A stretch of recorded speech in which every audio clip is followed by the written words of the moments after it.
22 अप्रैल 2025। पहलगाम की खूबसूरत वादी, जो कभी शांति और सुंदरता की निशानी थी, खून खराबे की जमीन बन गई। 5 हथियारबंद आतंकवादियों ने बैसरन हिल पर टूरिस्ट्स पर गोलियां चलाईं, जिसमें 25 भारतीय और एक नेपाली नागरिक ने अपनी जान गंवाई और कई और लोग घायल हुए। यह हाल के सालों में कश्मीर में हुए सबसे खतरनाक हमलों में से एक था। इस हमले की जिम्मेदारी पहले दी रेजिस्टेंस फ्रंट यानी टीआरएफ ने ली।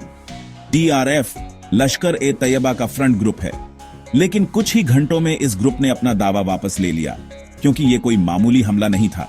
इसमें हर जगह पाकिस्तान की आईएसआई की छाप थी। भारत की राष्ट्रीय जांच एजेंसी को मुजफ्फराबाद और कराची में आईएसआई के अड्डों से हमलावरों को जोड़ने वाले अहम सबूत मिले। एक बंदूकधारी, जिसे हाशिम मूसा के नाम से पहचाना गया, वो पाकिस्तानी स्पेशल फोर्सेस का पूर्व कमांडो था, जो लश्कर का एजेंट बन गया। भारत ने इस आतंकी हमले को तुरंत और दृढ़ता से जवाब दिया। भारतीय वायुसेना ने जवाब में ऑपरेशन सिंदूर शुरू किया। पाकिस्तान और पाकिस्तान ऑक्यूपाइड कश्मीर यानी पीओके में 9 आतंकी ठिकानों पर सटीक हवाई हमले किए। सटीक मिसाइल हमलों और ड्रोन हमलों ने इन जगहों को तबाह कर दिया। इन हमलों में कई आतंकी कमांडर मारे गए और पाकिस्तान का आतंकी नेटवर्क बुरी तरह हिल गया। भारत का ऑपरेशन सिंदूर मेजर्ड, कैलिब्रेटेड और नॉन एस्केलेटरी था, जिसमें पाकिस्तान के किसी मिलिट्री कैंप या आम नागरिकों को निशाना नहीं बनाया था। लेकिन इसके तुरंत बाद पाकिस्तान की ओर से ड्रोन और मिसाइल के जरिए जवाबी हमले की कोशिश की गई और सिचुएशन को एस्केलेट करने की कोशिश की। लेकिन भारत ने पहले से तैयारियां कर रखी थीं। S-400 एयर डिफेंस सिस्टम ने सीमा में दाखिल होने वाले पाकिस्तानी ड्रोन को मार गिराया। इसके साथ साथ पाकिस्तान झूठी खबरें फैलाना, साइबर अटैक करना इन गतिविधि में शामिल है। जैसे कि कल पाकिस्तान ने दावा किया कि उन्होंने 5 लड़ाकू विमानों को मार गिराया है। हालांकि भारतीय अधिकारियों ने इन दावों को खारिज कर दिया और इसके बजाय पाकिस्तानी ड्रोनों को सफलतापूर्वक रोकने और कई खतरों को बेअसर करने की खबर दी। दुख की बात है कि आम लोगों की मौतों का सिलसिला जारी है।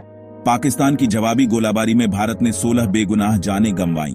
पाकिस्तान की तरफ से लगातार ड्रोन हमला करना, मिसाइलें छोड़ना, गोलीबारी करना जारी है, जिसे इंडिया की डिफेंस फोर्सेस नाकाम कर रहा है। लेकिन फिर भी बॉर्डर स्टेट्स में डर का माहौल है। इस वॉर लाइक सिचुएशन को लेकर दुनिया चिंतित है।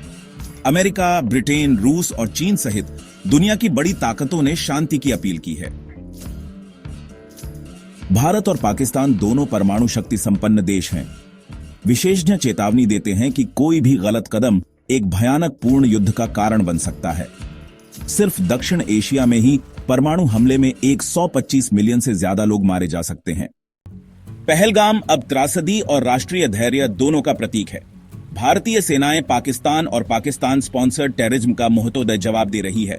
इन सब के बीच हमारी भी कुछ जिम्मेदारियां बनती हैं, जिसे हमें निभाना चाहिए, जैसे कि प्रशासन से कोऑपरेट करना, एक दूसरे को हेल्प करना और किसी भी अफवाह पर विश्वास न रखना और न ही उसे फॉरवर्ड करना।